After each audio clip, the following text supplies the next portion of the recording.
Yes, sir. What's up, mananap? Kamusta, diado?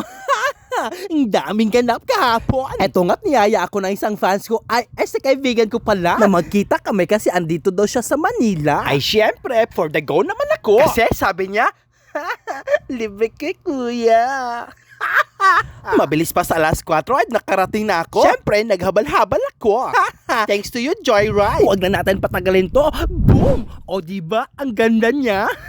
Kunting kain lang kami sa Anli Sangyupsal. Pero hindi yan yung pinaka-highlight ng ganap namin kahapon. Kasi nanood kami ng Broadway, isang musical play na pinamagatang Rent. Ginanap ito sa CRP Auditorium, RCBC Plaza, Makati City. Alam bang hindi pala basta-basta ang mga play na ganito? Hindi ito yung klaseng theater act na putyo-putyo. Production pa lang, maisip mo talaga na walang ganito sa probinsya.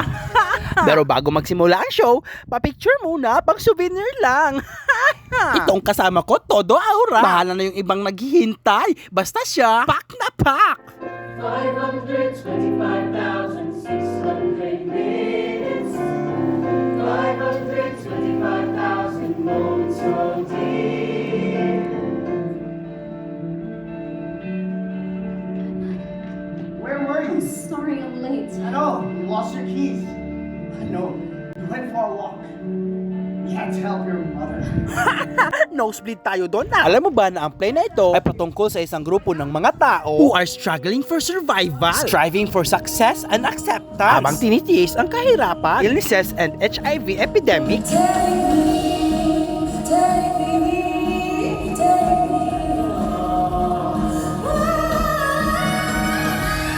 What a tops, ang taas nun na! Ang play plan na ito is about life, about living as well as you can for as long as you can.